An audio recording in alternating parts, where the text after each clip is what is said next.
మహబూబాబాద్ జిల్లాలో ఉన్న ఏకైక జెడ్పీ ఉర్దూ పాఠశాల అదప్పుడు శిథిలావస్థకు చేరింది. ఎప్పుడు ఏ గదిలో పైకప్పు పెచ్చులు ఊడిపడతాయో అని విద్యార్థులు భయపడుతున్నారు. టీచర్లలోనూ ఆందోళనే కనిపిస్తోంది. డొక్కుబడికి పిల్లలను పంపడానికి తల్లిదండ్రులు వెనకడుగు వేస్తున్నారు. 40 ఏండ్ల పాఠశాల దుస్థితిపై పూర్తి వివరాలు మా ప్రతినిధి యశ్వంత్ అందిస్తారు. లేని విధంగా రేవంత్ సర్కార్ ఏర్పడిన తర్వాత విద్యా వ్యవస్థకు పెద్దపీట వేయడం జరుగుతుంది. గతంలో విద్యా సంవత్సరం పూర్తయినప్పటికీ కొన్ని పుస్తకాలు రాక చాలా విద్యార్థులు అవస్థపడ్డ సంఘటనలు ఎన్నో చూసాం. కానీ ఎప్పుడైతే రేవంత్ సర్కార్ ఏర్పడిన తర్వాత పాఠశాల పునఃప్రారంభం ముందుగానే వాళ్ళకి సంబంధించి స్కూల్ యూనిఫామ్స్, దీంతో పాటుగా టెక్స్ట్ బుక్స్, మెటీరియల్ అన్నీ కూడా అందజేయడం పట్ల ఇటు విద్యార్థి తల్లిదండ్రులు కూడా హర్షం వ్యక్తం చేస్తున్న పరిస్థితి కనబడుతుంది.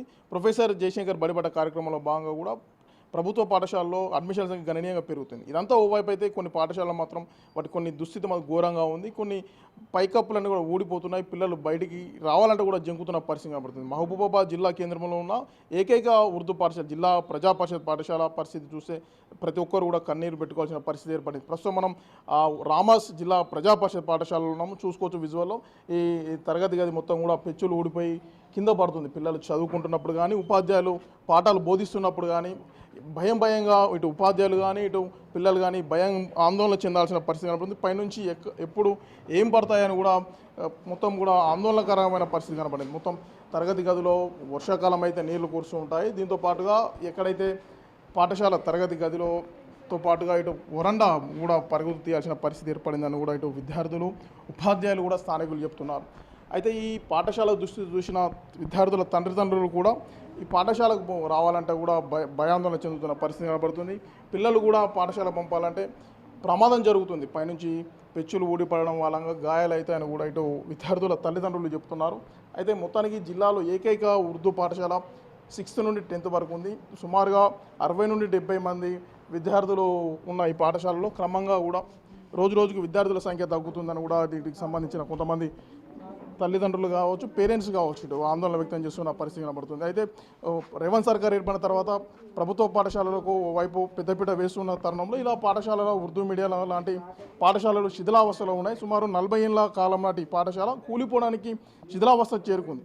అసలు ఈ పాఠశాల శిథిలావస్థ చేరుకోవడం పట్ల ఇటు విద్యార్థుల తల్లిదండ్రులు కూడా ఆందోళన చెందుతున్నారు. సుమారు 60 నుండి 70 మంది ఉన్న విద్యార్థులు కూడా ఈరోజు క్రమంగా 20 నుండి 30 మందికి పడిపోయిన పరిస్థితి చూసాం. అసలు పాఠశాలలో ఎలాంటి పరిస్థితి ఉంది, మరి ఎందుకు ఈ పరిస్థితి ఏర్పడింది, అసలు పాఠశాలకు విద్యార్థులు చదువుకోవాలంటే ఎలాంటి ఇబ్బందులు పడుతున్నారు, మనతో మాట్లాడిన కొంతమంది విద్యార్థులను అడిగి తెలుసుకున్నాం. చెప్పు, అసలు మీ స్కూల్లో ఏంది, ఎట్లా ఉంటుంది మీ పరిస్థితి? నా పేరు సాదత్. నేను జెడ్పీహెచ్ఎస్ రామాస్ ఉర్దూ మీడియంతో 10th క్లాస్ చదువుతున్నాను. ఫస్ట్ నుండి చూస్తున్నాం ఈ స్కూల్ బెచ్చలు ఊడుతున్నాయి. ఇంకా వర్షాకాలం వస్తే నీళ్లు కూడుతున్నాయి, బుక్కులు మొత్తం తడిచిపోతున్నాయి. మా తల్లిదండ్రులు కూడా భయపడుతున్నారు స్కూల్కి పంపించాలంటే. చాలా పిల్లలు కూడా వేరే స్కూల్కి పోతాండ్రు, స్కూల్ వదిలేస్తాండ్రు. అయితే సీఎం రేవంత్ రెడ్డి గారు మాకు ఒక స్కూల్ కట్టియండి. మీరు చెప్పండి, నువ్వు ఎన్నో క్లాస్ చదువుతున్నావు పాప, మీకు ఎట్లాంటి ఇబ్బందులు ఉన్నాయి? 10th క్లాస్ చదువుతున్నాను. నేను ఎండి ఆమెనా, నేను 10th క్లాస్ చదువుతున్నాను. మా స్కూల్లో బెచ్చలు పడుతున్నాయి. మాకు రేవంత్ రెడ్డి గారు కొత్త స్కూల్ కట్టియండి దయచేసి, అంతే. అంటే మీకు లెసన్ చెప్తున్నప్పుడు పైనుంచి ఊడిపడి దెబ్బలు ఏమైనా దాగుతున్నాయి?